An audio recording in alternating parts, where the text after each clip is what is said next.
చరిత్ర ఉన్నంత వరకు తెలంగాణ ప్రజల గుండెల్లో మధుర జ్ఞాపకంగా నిలిచిపోయే అంశాన్ని ఈరోజు మీ అనుమతితో నేను ఈ పవిత్ర శాసన సభలో ప్రస్తావిస్తున్నాను. నా తెలంగాణ కోటి రతనాల వీణ, నా తెలంగాణ తల్లి కంజాత వల్లి అన్న మహాకవి దాశరథి మాటలు నిత్య సత్యాలు. తెలంగాణ జాతికి నిరంతర స్ఫూర్తి వాక్యాలు. ఈ భూ ప్రపంచంలోని ఏ జాతికైనా గుర్తింపు, గౌరవం ఆ జాతి అస్తిత్వమే. ఆ అస్తిత్వానికి మూలం సంస్కృతి.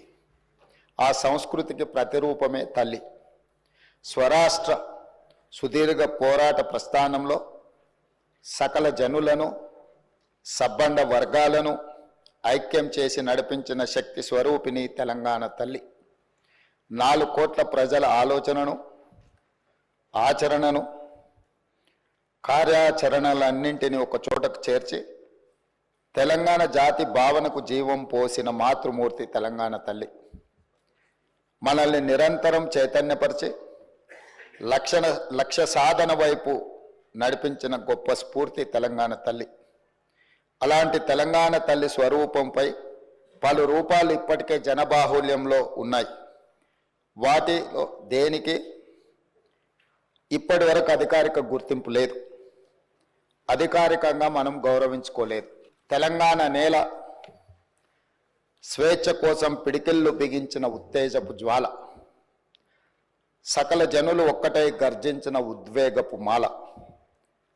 అటువంటి అనేక ప్రజా పోరాటాలకు ఊపిరి పోసిన మాతృమూర్తిని గౌరవించుకునే లక్ష్యంతో నేడు ప్రజాప్రభుత్వం తెలంగాణ తల్లిని రూపకల్పన చేసిన రాష్ట్ర సచివాలయ ప్రాంగణంలో ఆవిష్కరణ చేసే ఉత్సవానికి శ్రీకారం చుట్టింది. తెలంగాణ తల్లి అంటే ఒక భావన మాత్రమే కాదు, 4 కోట్ల బిడ్డల భావోద్వేగం. ఆ భావోద్వేగానికి నిండైన రూపం మన తెలంగాణ తల్లి.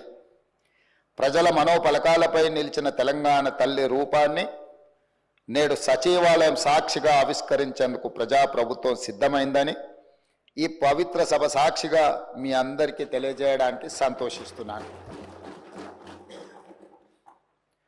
తెలంగాణ తల్లి రూపకల్పనలో మన సాంప్రదాయాలు, సంస్కృతులు, చారిత్రక నేపథ్యాలను పరిగణలోకి తీసుకొని ఒక నిండైన రూపాన్ని తీర్చిదిద్దడం జరిగింది.